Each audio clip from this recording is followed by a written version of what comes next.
Yang berikutnya adalah transparency versus unlinkability ya. Transparency ya, public data kan pastinya transparan ya. Contoh yang sekarang itu yang selalu didengung-dengungkan pada saat paslon teman-teman ya, pemilihan presiden nanti data transparansi gitu ya. Saya taruh upload ke satu portal, teman-teman bisa download datanya, bisa dicek anggaran yang dipakai berapa untuk apa aja segala macam. It's good. Tapi nggak semua data itu perlu ditransparansi juga sebenarnya. Contoh misalnya yang kemarin Menteri Pertahanan, dia bilang kalau yang paslon nomor satu kan bilangnya, ayo dong mana dong ini transparansi dong datanya, kalian beli apa aja segala macam. Ya kali teman-teman ya, kalau teman-teman punya rumah nih, terus teman-teman punya sistem keamanan nih, masa iya teman-teman kasih tahu ke orang-orang nih sistem keamanan gue nih, lu lewat situ bunyi sensor ketahuan. Ya atau dia makin pinter dong, asik kalau nyolong gampang nih, saya tahu selak-selaknya. Iya dong, namanya kan pertahanan, masa dikasih tahu orang. Kadang-kadang terlalu pinter ya itu ya, terlalu pinter memang ya. Jadi memang hal-hal seperti itu, ini kalau publik itu transparansi ya. Bagusnya apa? Kalau untuk dari segi saintifik, itu teman-teman orang lain tuh boleh replicate. Orang lain boleh mengembangkan lebih lagi. Contoh, kenapa kita COVID pandemik ini 2 tahun selesai? Mungkin bisa aja lebih longer dari itu kalau sesama saintis tidak bisa replicate atau mencari data yang disediakan. Ini virusnya namanya apa, gejalanya apa, nggak bolehnya kemana, apa segala macam. Itu kan semua pasti akan berlomba-lomba untuk cari istilahnya antidotnya. Bagaimana? Nah, kalau yang datanya ini yang untuk scientific itu bagus ya. Untuk memang kita bisa replicate, kita bisa istilahnya bagi ke orang supaya orang bisa bantuin kita. Oke. Okay? Unlinkability, sometimes it's difficult to support claim made the original author. Ya ini dia yang tadi saya bilang ya. Bisa aja orang lain itu membuat kesimpulan dari data yang dia analisa, dibuat kesimpulan sendiri jadi punya dia. Ya kita nggak tahu karena it's a public data ya. Dia sadur. Ya kalau saya contohnya misalnya si A, si B, si C ngerjain PR bersama. Saya contek jawabannya 3 biji, saya kombinasi kan jadi punya saya ibaratnya kan. Nah itu adalah contoh-contoh data-data yang unlinkability yang kita nggak bisa cek karena itu public data sifatnya. Ya. Berikutnya ada integrity and intervenability ya, di mana data itu kalau bisa harus yang honesty ya, yang jujur untuk bisa diklaim untuk scientific ya. Scientific and commercial itu kalau bisa harus jujur. Yang kedua itu adalah intervenability ya, di mana nah ini ya bisa diinterfere ya, try to counter. Jadi misalnya ada yang bilang bumi itu bulat, tapi counternya adalah bumi itu datar. Nah, itu masuk-masuk kayak gini-gini nih ya, namanya public data. Jadi pasti ada pros and cons-nya yang harus kita bisa singkapi. Jangan semuanya disedot, diambil. Wah kalau ini pasti benar gini-gini. No, zaman sekarang itu percaya saya kita harus cek dari 2 atau 3 sumber ya, 2 atau 3 source. Jangan sampai kita baca satu oke langsung percaya. Aduh hari gini semua bisa ditwist seperti ini ya, bisa diinterfere ya, namanya intervensi. Ini diintervensi, ditutup, cek, nanti dia belokin sesuai dengan yang dia mau. Nanti kalau kita main langsung percaya, it will be dangerous teman-teman ya, it will be dangerous. Oke. Nah ini adalah benefitnya ya, seperti yang tadi saya udah bilang, bisa menciptakan kesimpulan yang baru, new conclusion. Bagaimana teman-teman ya, yang tadi, misalnya virus, COVID-19, ya kan? Gimana kita bisa bekerja sama untuk menghasilkan result yang lebih baik, ya. Nah, yang kedua adalah solving unobvious problem, ya. Jadi memang kalau udah keluar satu misalnya, oh ternyata antidotnya harus ABC. Pas dicek ternyata C ini gawat nih. Sebaiknya C-nya diganti D. Nah, itu masih bisa karena kita publik. Jadi masih bisa di obrak-abrik. Karena apa? Ya ini balik lagi. Keputusan untuk scientific public data ya itu hanya untuk menambah ya, memperbagus lagi ya. Dan transparansi ya, ini juga sebagai pedang bermata dua ya. Ini bagus banget ya, benar-benar ya, test certain, hypothesis or claim. Jadi untuk yang mau nambah ilmu ini bisa banget transparan, semua dikasih tahu pakai apa aja segala macam supaya kedepannya lebih bagus. Isunya adalah consent and ethics ya. Ada yang mungkin nulisnya anonim karena mungkin malu, aduh ntar saya kasih ilmu-ilmu ini kalau salah daripada saya dicap macem-macem, udahlah anonim aja. Nah, jadi kita nggak tahu nih ini siapa yang benar ya, originalnya nggak tahu karena dia mungkin dia anonim. Yang kedua bisa terjadi bias ya, bias dalam artian misalnya untuk satu company itu bagus, untuk pharmaceutical bagus, tapi mungkin untuk komersial is not good ya. Ini pedang bermata dua. Yang ketiga adalah competence of people. Nah ini yang paling gawat teman-teman zaman sekarang ya. Ada orang-orang yang bisa ngaku-ngaku dokter, lulusan dokter A, dokter B, dokter C gitu ya. Padahal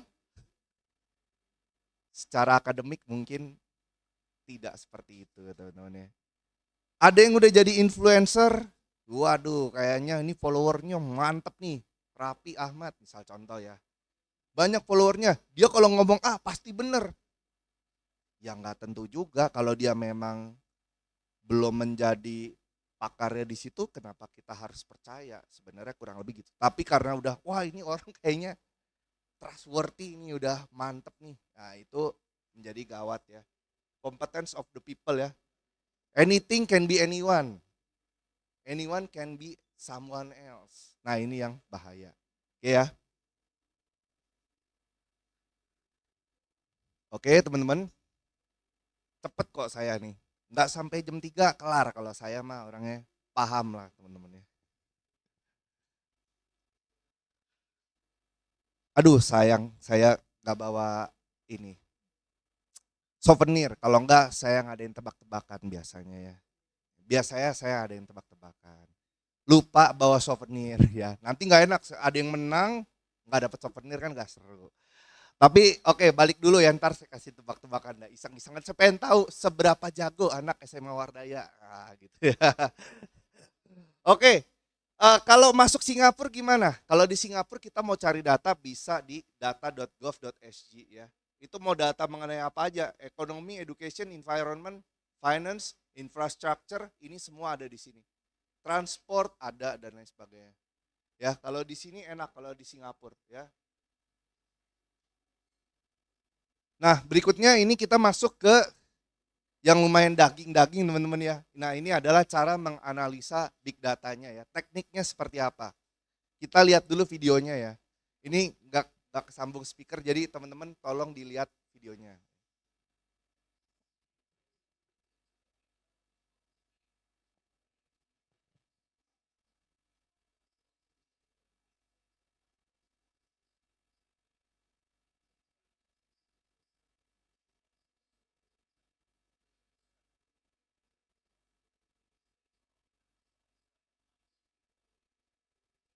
Nah, ini yang tadi saya bilang ya, speed adalah velocity ya, teman-teman ya.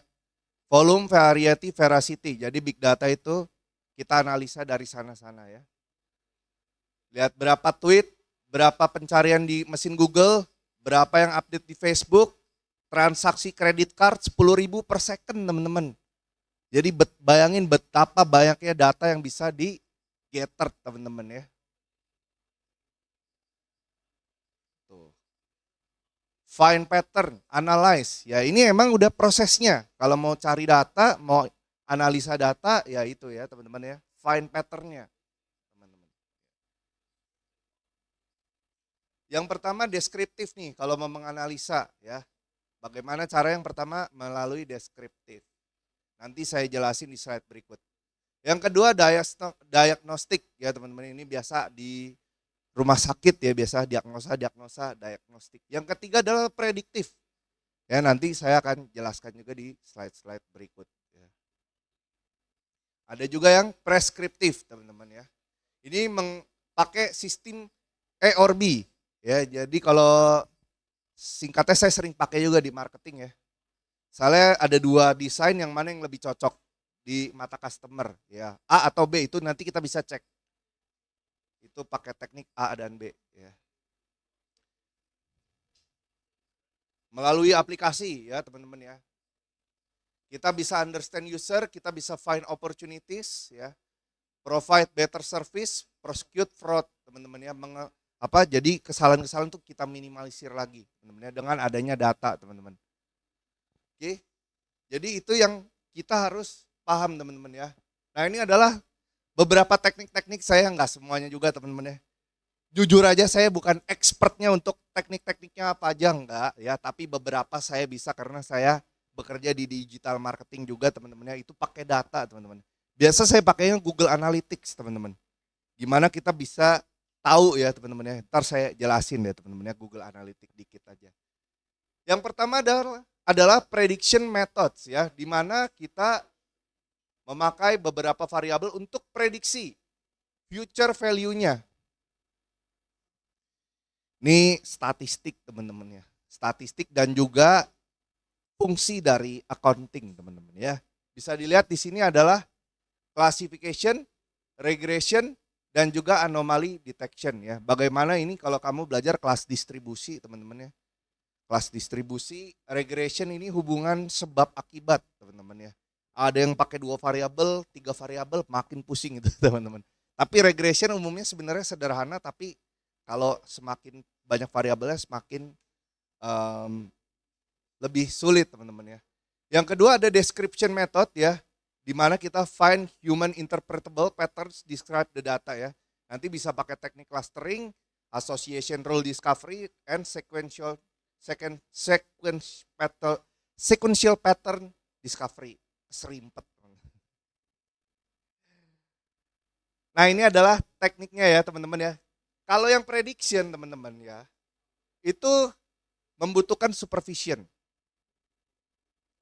Maksudnya apa? Jadi waktu teman-teman menganalisa data yang sifatnya teman-teman mau pakai prediction, itu harus pakai supervision. Ya. Harus belajar dari historical data. Makanya saya bilang ini accounting teman-teman. Anak IPS mana? Oh dialah. IPS. Gak ada nih. Ini IPA semua. Oh, ya nggak apa-apa. Nggak, saya cuma mau kasih tahu, tapi belajar accounting sebelum ini. Kelas 10 ada belajar accounting. Atau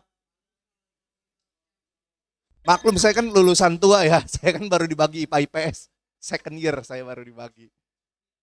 Economics ada, ya kan? Tahu nggak kenapa kita bikin jurnal umum, laporan keuangan? Sebenarnya gunanya untuk apa tahu nggak?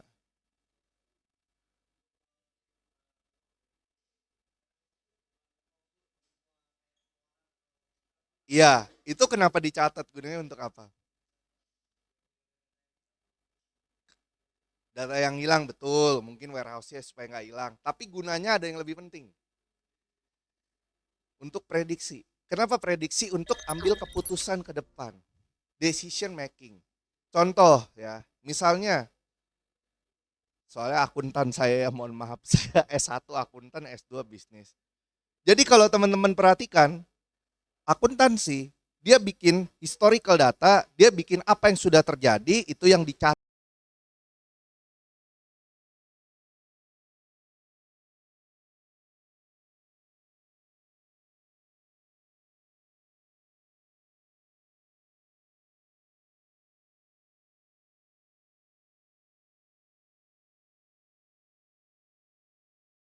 Naikin budget promosinya, apakah profitnya akan naik? Belum tentu, ini jawaban yang benar nih.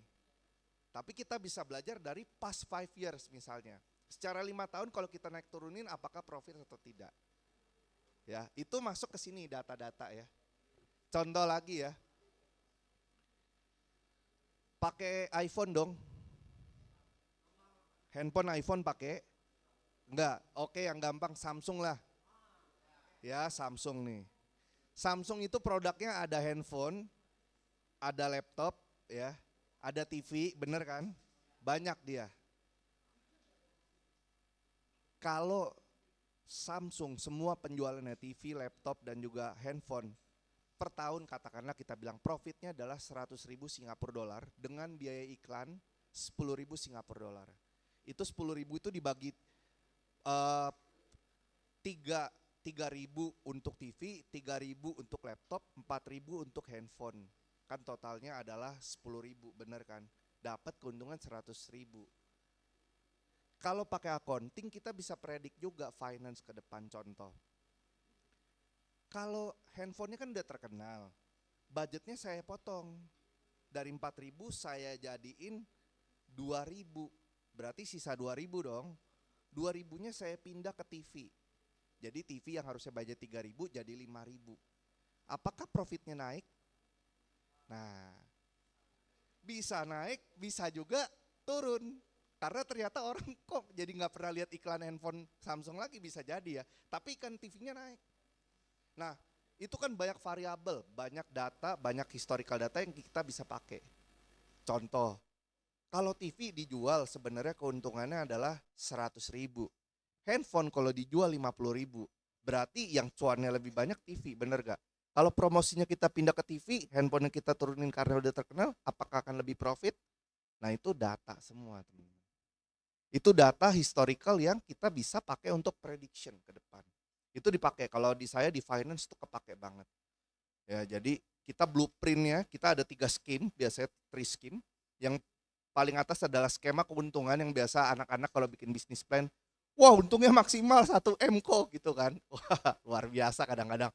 Tapi ada skema yang ketiga yang saya paling suka. Jika kamu dalam keadaan tertekan, penjualan tidak seperti yang kamu inginkan, tidak kena, tidak titik ke bottom line-nya, masih bisa untung nggak? Kalau ada perusahaan yang nawarin misalnya bisnis plan-nya ke kamu minta skema pesimis dong.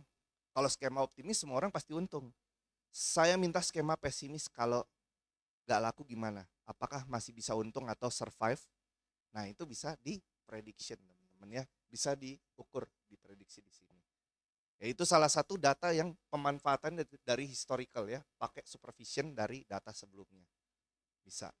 Next adalah description method ya. Kalau ini tidak perlu supervise ya, karena sifatnya itu hanya informasi yang kurang lengkap biasanya ya. Jadi kita harus explore dan discover sendiri teman-teman ya. Itu yang description. Oke, berikutnya ini adalah contoh dari classification modes ya. Ini kelas distribusi teman-teman, cara mencari data ya. Ini gampang aja sebenarnya, pakai Excel juga bisa lah.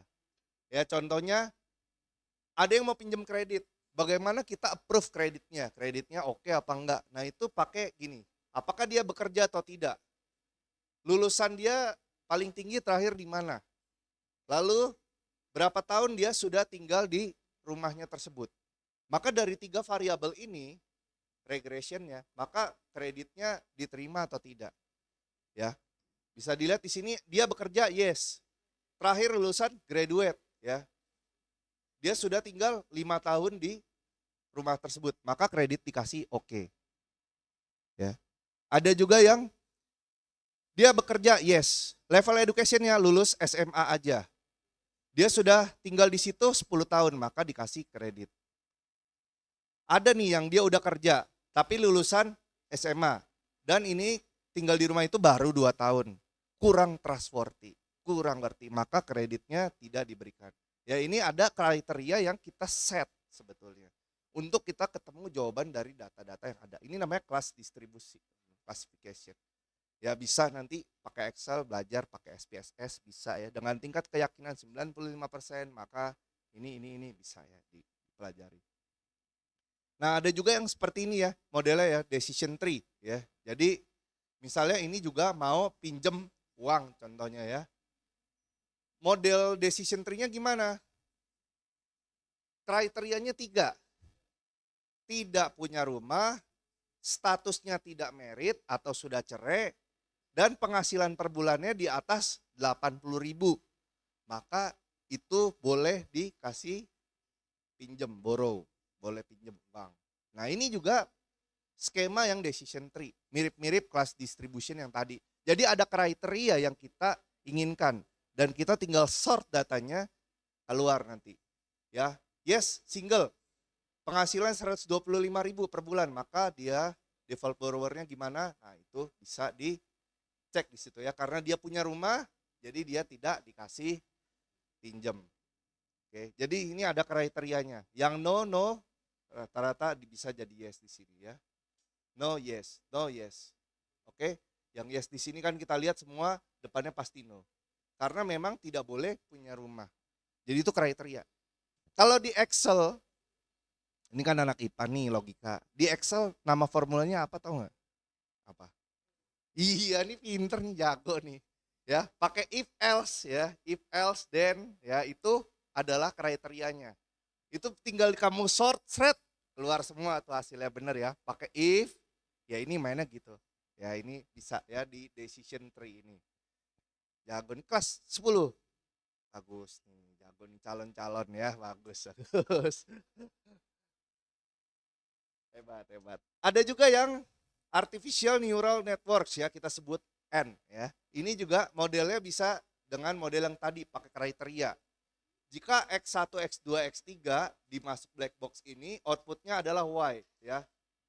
Output Y itu harus punya 2 dari 3 input ya. Jadi istilahnya nilai X itu 1, tapi kalau nilai X itu 0, dari 3X itu dijumlah tidak sampai 2, maka dia jawabannya adalah minus 1. Ya, itu juga bisa dicek ya, binary, ini binary code bisa ya. Kan cuma 2. Nah, X3-nya cuma 1, dia min 1. Kalau dia ada 3, maka dia jawabannya 1. Dia 2, maka jawabannya 1. X1 dan X3-nya ini 1 di sini ya. Jadi ini bisa juga dipakai seperti ini. Nah, ini juga ada yang association rule discovery. Ini teknik yang berikutnya teman-teman ya. Ini model-modelannya adalah kita predik ya dari item base yang dibeli biasanya per transaction. Contoh di sini adalah market based transaction ya. Sini ada 5 orang yang kalau datang ke supermarket, yang satu beli roti susu, roti diaper, bir sama telur ya, dan seterusnya ya. Example-nya kita kasih association rules-nya, kalau orang beli diaper pasti beli bir juga. Kalau orang beli susu dan roti maka beli telur dan Coca-Cola. Ada juga yang beli bir dan beli roti, itu biasanya beli milk juga. Ya. Kita bisa cek kayak gini teman-teman ya. Pakai a priori algorithm. Nah, ini modelnya. Dihitung yang beli roti berapa banyak, yang beli cola berapa banyak. Lalu kita eliminasi yang sedikit ya. Kita eliminasi yang pembeliannya dikit, kita masukin ke sini, kita campur. Bread ketemu milk, bread ketemu bir, bread ketemu diaper ya, ada di sini. Berapa orang yang beli? Itu kita catat lagi. Oke, milk diaper, milk bir, bir diaper, itu kita bisa cek. Maka 2 yang paling bawah dieliminasi lagi. Ya, dieliminasi lagi. Berikutnya ini yang ketiga ya. Yang ketiga itu ini salah kotak ya, harusnya yang paling bawah yang dieliminasi ya. Ya, di mana orang kalau beli bir pasti beli diaper, beli milk. Kalau orang beli bir, beli bread pasti beli diaper ya. Orang beli bread, beli diaper pasti beli milk. Modelnya kayak gitu. Ya, jadi patternnya kita bisa pakai ya. Algoritmnya bisa dipakai ya, model-modelannya. Next, ini anomaly detection. Oke, dikit lagi nih ya. Anomaly detection ya, finding the set of data point that are considerably different than remainder of the data ya.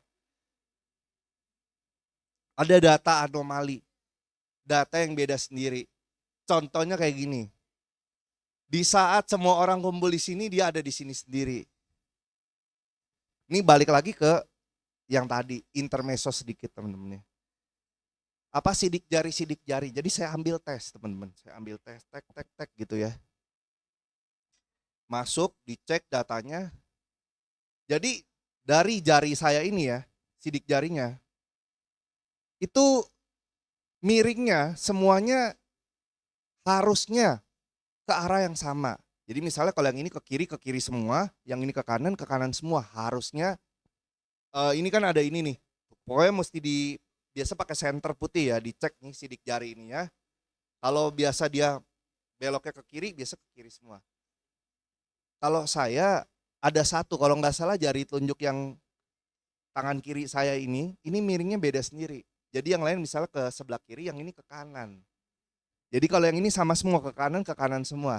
Ini doang, satu ke kiri. Saya siap dong. Jadi yang ngecek saya langsung ini, wah kamu ini kalau dari 100 orang cuman ada 2 yang tipenya kayak kamu. Kata dia gitu, anomali saya, jatuhnya anomali. Saya lumayan shock juga gitu ya, waduh kok dibilang gitu. Jelek bagus kok itu maksudnya.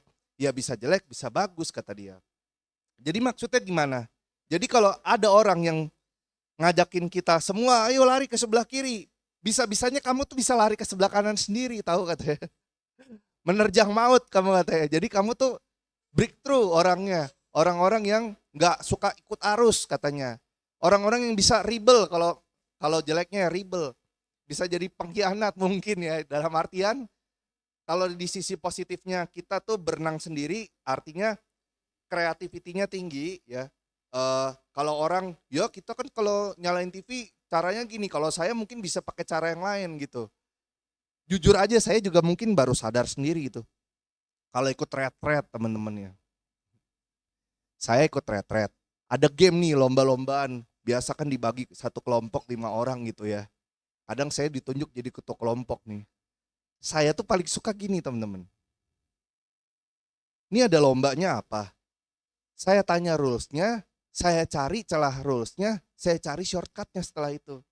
Ngerti nggak? Misalnya contoh, ya kalau lempar bola nggak boleh lewat dari garis ini ya, harus di sini ngelempar, kalau masuk dapat poin. Rulesnya itu aja. Yang penting nggak lewat ini, atau gini nggak boleh. Atau kalau saya loncat gimana? Saya cari benar-benar sampai dia udah, ya rulesnya itu aja. Terus saya cari jurus yang lain. Contohnya dulu, semua orang lemparnya dari sini ke sono. Cuman saya yang nggak injek garis, saya loncat, deket tinggal saya masukin. Saya bilang saya nggak break the rules dong. Kamu nggak bilang itu tadi. Terus yang bikin aturan kayak ya udah deh, ya udah kok, ya udah terserah lu udah biar lu menang gitu.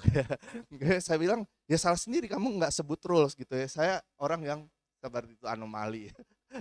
Sempet juga misalnya lomba ember yang dibolong-bolongin tuh, tahu kan? Isi air supaya ember di sana penuh. Saya lihat yang lain lari. Kelompok saya giniin. Dek, kalian semua lari, saya tadain di sini. Bolongan ember saya pas di tengah nih. Kamu tuang aja ke ember saya semua. Ini kan pasti masuk ke sini semua ya kan. Udah kamu lari sana, saya diam di sini. Menang saya jadinya, tumpah menang. Yang lain enggak nyampe karena pada bolak-balik habis di jalan. Itu saya biasa kayak gitu. Jadi itu adalah model-model anomali ya. Saya di luar sendiri. Apakah anomali jelek? Enggak juga ya. Jadi anomali ada juga yang noise. Noise itu kalau dia benar-benar data yang sampah, data yang nggak ada apa-apanya.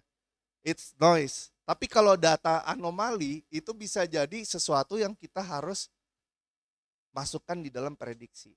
Apakah kedepannya gimana, apa segala macam, nah itu bisa ya. Anomali bukan berarti noise. Ya, kalau noise itu biasanya udah pasti jelek, it's not interesting ya. Kalau anomali itu bisa interesting. Kenapa dia bisa pikir gitu? Kenapa itu? Caranya kok gitu, kok bisa ya dia pikir itu. Nah, itu sesuatu yang kita bisa interesting ya. Dan resultnya itu bukan noise ya. Itu jadi ada perbedaan ya. Anomali apakah jelek? Tidak juga. Tergantung. Kalau jelek namanya noise. Gitu ya. Dan ini adalah di slide-slide terakhir dari saya teman-teman ya. Seperti janji saya ya. Habis ini kita sesi tanya jawab kalau masih ada yang mau nanya ya.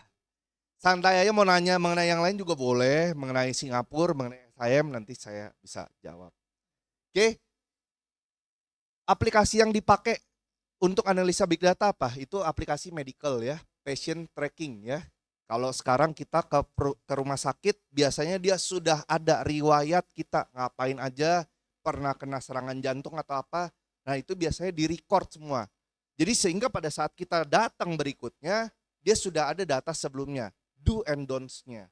Ya itu masuk di sini, medical ya. Sekarang bahkan medical bisa ke jam tangan ya, sekarang ya, smartwatch, smartband itu bisa ya di tracking datanya. Kalau pagi itu tidurnya bangun bisa dicek apakah kualitasnya bagus atau enggak ya. Itu untuk medical teman-teman ya.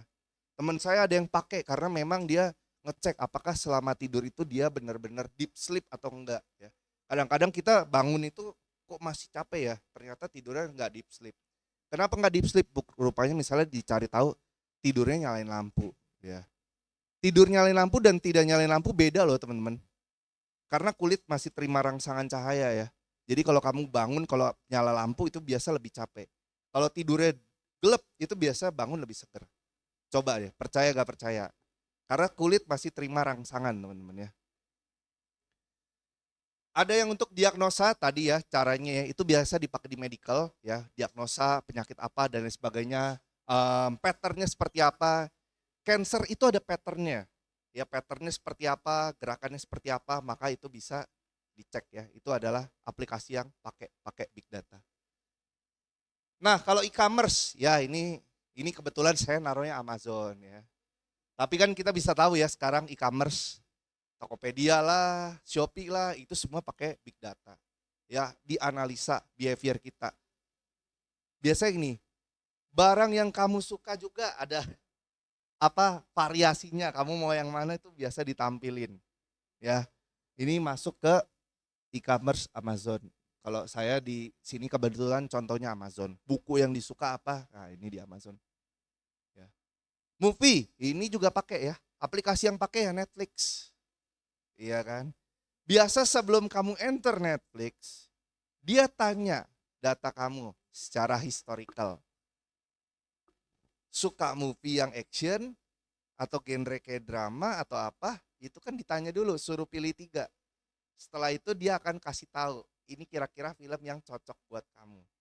Setelah kamu nonton 1, besoknya dia bilang, kamu kan kemarin nonton yang itu, nih saya kasih lagi film-film yang lain, yang sesuai dengan gaya-gaya nonton kamu. Nah ini Netflix. Musik, YouTube musik iya, Spotify iya. Kamu dengerin A, easy listening. Dan dia akan bilang, oh ini juga cocok buat kamu. Mau denger sore-sore lagu yang easy listening, nanti dia kasih nih. Nah itu semua data dipakai. Kalau saya sengaja bikin dia pada pusing. Jadi YouTube musik, saya disuruh pilih band yang saya suka. Ya saya kan dengar semuanya. Saya pilih aja mulai dari alternatif rock, jazz, saya pilih semua tuh. J-pop ya, Yoasobi tuh saya pilih, nah ya semua.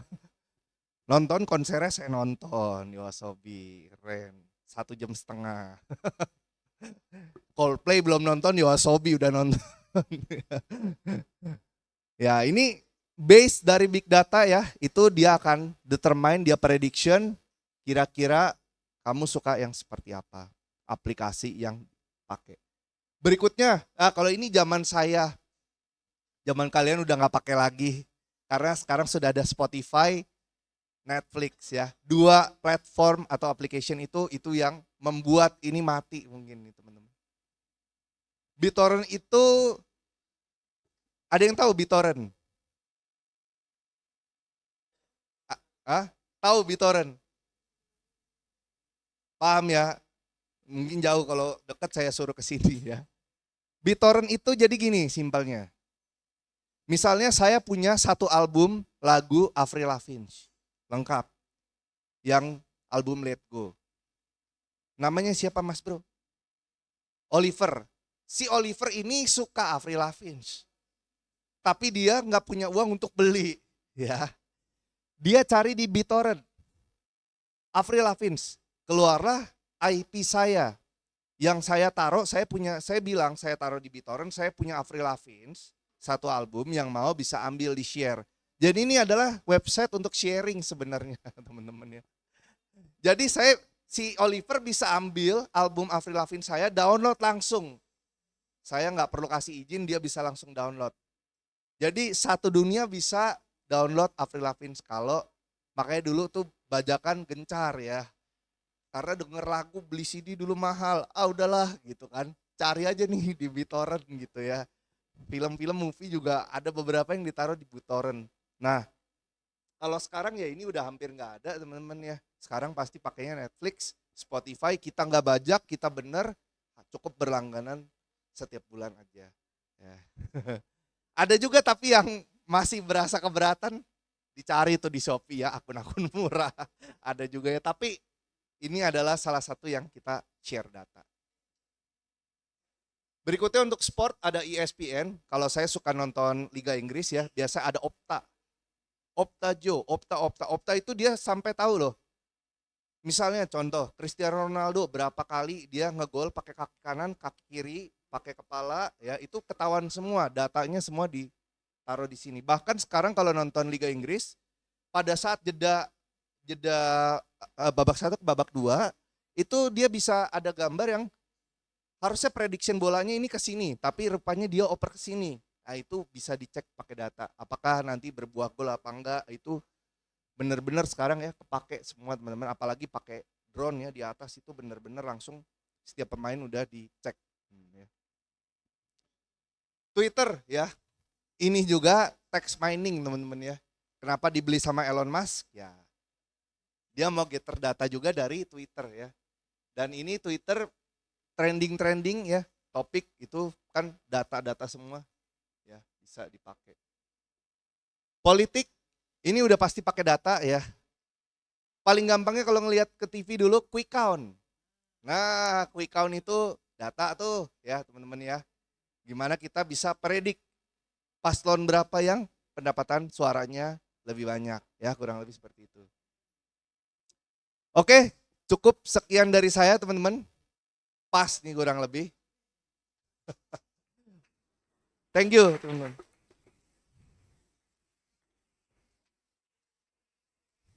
Apakah ada pertanyaan teman-teman?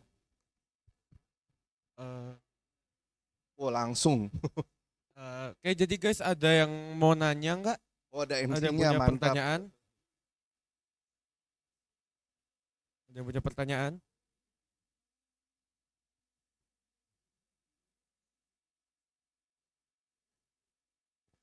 Ayo guys, jangan malu-malu guys, mumpung kakaknya ada di sini bisa nanya lebih jelas. Oh. Oke. Ya. Nama dulu dong. Siang. Dari kelas berapa? Saya Maidipta Rahmat Kurnia Rahman dari kelas 10-2. Ya. Saya mau bertanya mengenai program studi untuk akuntansi di SIM. Itu nanti studi di SIM ini kan banyak sekali tuh partner university-nya. Ya. Nah, itu kita bisa milih atau nanti SIM bisa membantu untuk pengarahan terhadap university yang tepat untuk jurusan atau program studi kita. Terima kasih. Thank you. Mas MR Rahmat ya. Maidipta Rahmat. Mantap. Oke, saya jawab ya. Untuk program studi accounting and finance, sebenarnya di SIM ada 3 kampus yang memberikan kurikulum dan juga gelar, yaitu yang pertama ada di University of London, yang kedua ada RMIT, yang ketiga ada di University of Birmingham. Tiga-tiganya kasih accounting finance.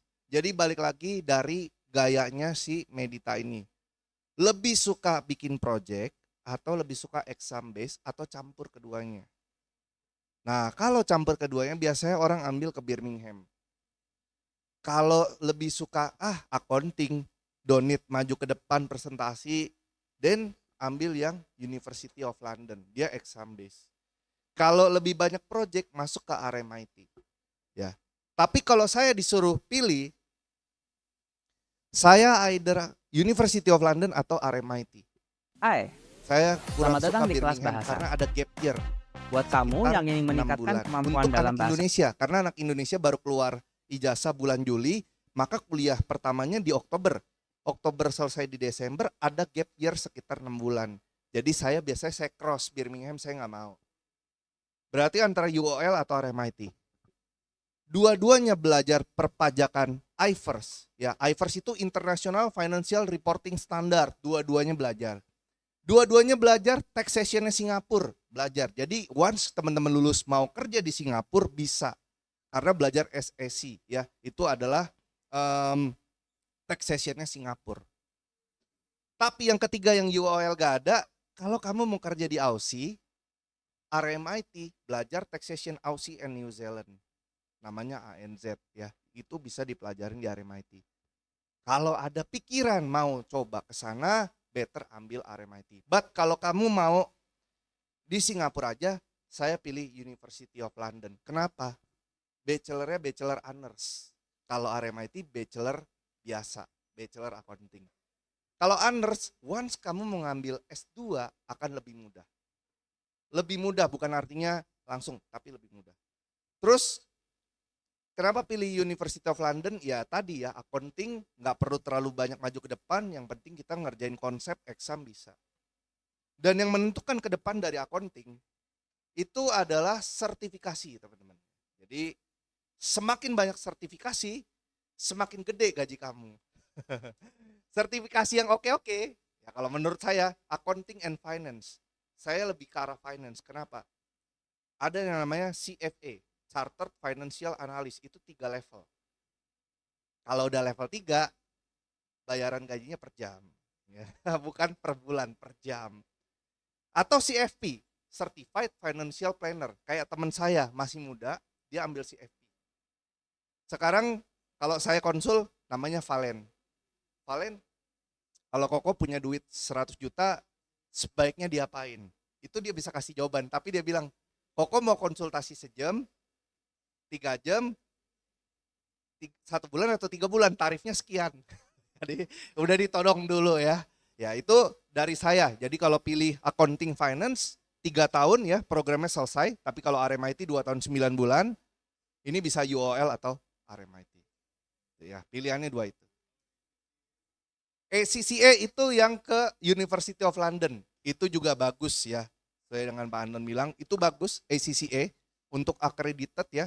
Nanti untuk, jadi itu ACCA itu kayak ada grupnya juga. Jadi kalau nanti mau ambil ACCA certification, itu ambil yang UOL. Itu belajar ke sana bagus. Kalau CPA, Certified Public Accountant, dua-duanya bisa, tapi memang kalau CPA biasanya keluarin Australia. CPA Australia ya. Ini juga bagus ya. Jadi kalau belajar EVA, Economic Value Added, itu yang bikin orang Australia juga sebenarnya ya. Tapi kalau mau ke ACCA, ambil UOL. Kalau mau CPA, bisa yang RMIT. Mantap. Wah, gile luar biasa. Bagus, itu bagus banget ya. Asal teman-teman tahu ya. Saya punya teman di Singapura kerja jadi accounting, sudah S2 di London, LSI. Dulu dia UOL, ambil LSI, London School Economic Political Science. Dia balik ke Singapura kerja. Dia itu masih ikut preparation ACCA loh. Setiap hari Minggu supaya dia dapat ininya ya, ada sertifikasinya. Kalau udah belajar dari sekarang itu bagus banget, poin bagus teman-teman ya. Untuk ke depan itu bright future teman-teman ya. Mantap, mantap, Waraya, mantap. Oke, mungkin Ya. ada pertanyaan dari Zoom. Bedanya big data dengan data science apa ya, Pak? Oke, big data dengan data science. Big data itu bagaimana kita capture datanya. Jadi lebih arah coding teman-teman. Bikin softwarenya gimana, bikin aplikasinya gimana yang kita bisa tangkap behaviornya.